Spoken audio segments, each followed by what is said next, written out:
आजादी का ये अमृतकाल देश को नई दिशा देने का अमृतकाल है। आजादी का ये अमृतकाल अनंत सपनों को, असंख्य आकांक्षाओं को पूरा करने का अमृतकाल है।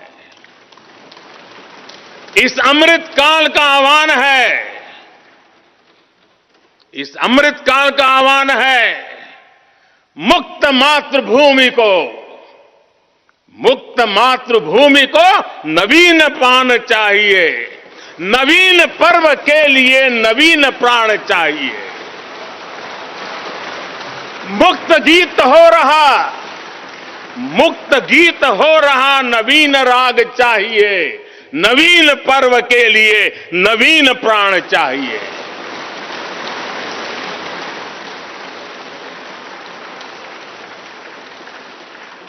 और इसलिए भारत के भविष्य को उज्जवल बनाने वाली इस कार्यस्थली को भी उतना ही नवीन होना चाहिए, आधुनिक होना चाहिए।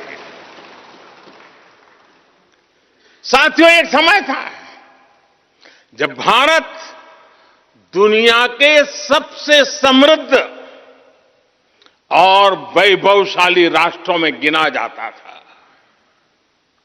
भारत के नगरों से लेकर महलों तक, भारत के मंदिरों से लेकर मूर्तियों तक, भारत का वास्तु भारत की विशेषज्ञता का उद्घोष करता था।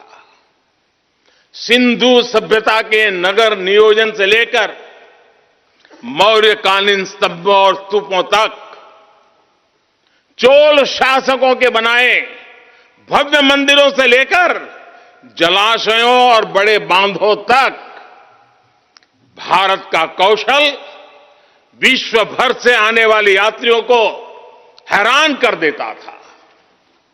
लेकिन सैकड़ों साल की गुलामी ने हमसे हमारा ये गौरव छीन लिया।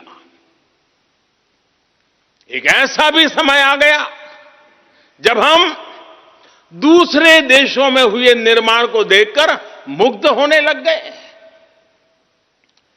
21वीं सदी का नया भारत बुलंद हौसले से भरा हुआ भारत अब गुलामी की उस सोच को पीछे छोड़ रहा है। आज भारत प्राचीन कला की उस गौरवशाली धारा को एक बार फिर अपनी तरफ मोड़ रहा है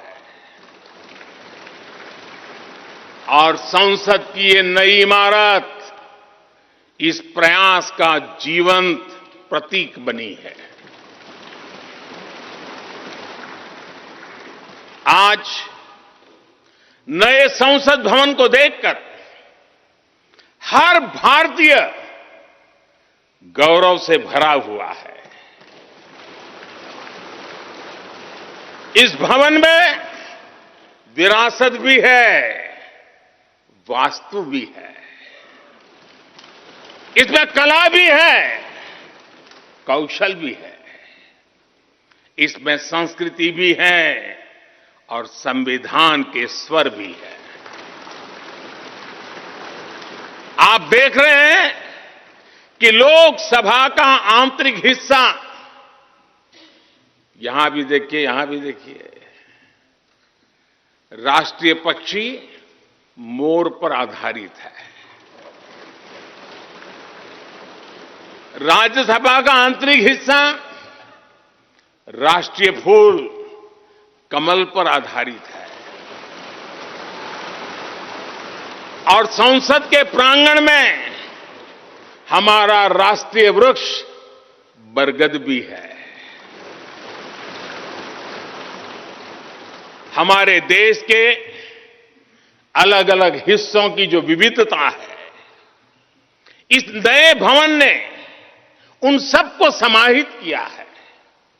इसमें राजस्थान से लाए गए ग्रेनाइट और बलुआ पत्थर लगाए गए हैं। ये जो लकड़ी का काम आप देख रहे हैं ना, वो महाराष्ट्र से आई है। यूपी में भदोही के कारीगरों ने इसके लिए अपने हाथ से कालीनों को बुना है।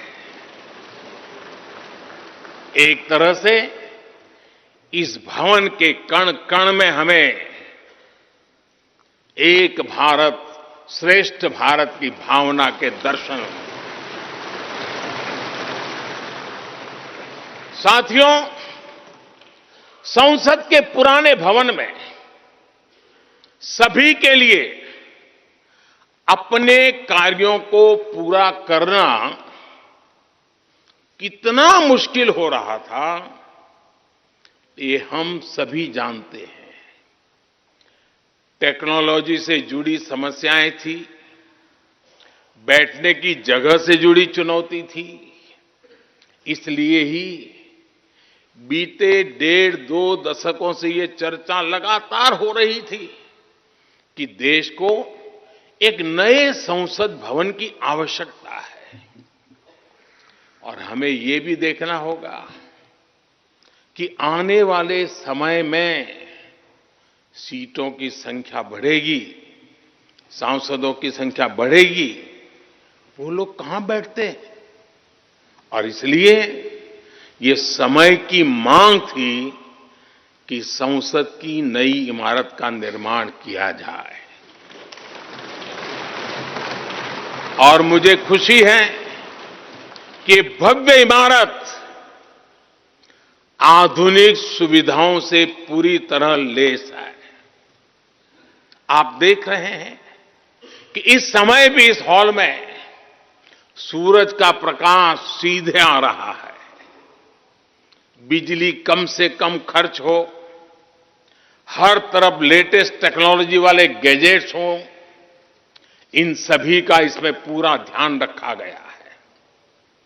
साथियों, आज सुबह ही मैं इस संसद भवन को बनाने वाले श्रमिकों के एक समूह से मिला हूं।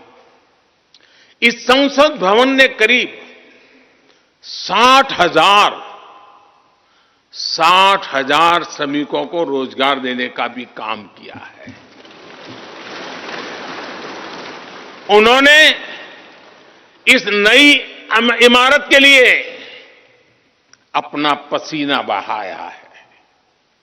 मुझे खुशी है कि इनके श्रम को समर्पित एक डिजिटल गैलरी भी संसद में बनाई गई है और विश्व में शायद ये पहली बार हुआ होगा।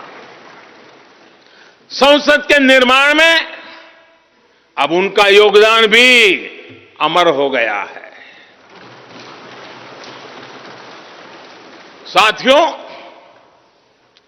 कोई भी एक्सपर्ट अगर पिछले 9 वर्षों का आकलन करे तो पाएगा कि ये 9 साल भारत में नव निर्माण के रहे हैं, गरीब कल्याण के रहे हैं। आज हमें संसद की नई इमारत के निर्माण का गर्व है, तो मुझे पिछले 9 साल में गरीबों के 4 करोड़ घर बनने का भी संतोष है। आज जब हम इस भव्य इमारत को देखकर अपना सर ऊंचा कर रहे हैं, तो मुझे पिछले 9 साल में बने 11 करोड़ शौचालयों का भी संतोष है, जिन्होंने महिलाओं की गरिमा की रक्षा की, उनका स्वर ऊंचा कर दिया। आज जब हम इस संसद भवन में सुविधाओं की बात कर रहे हैं, तो मुझे संतोष है कि पिछले 9 साल में हमने गांवों को जोड़ने के लिए 4 लाख किलोमीटर से भी ज्यादा सड़कों का निर्माण किया। आज जब हम इस इको फ्रेंडली इमारत को देखकर खुश है, तो मुझे संतोष है कि हमने पानी की एक एक बूंद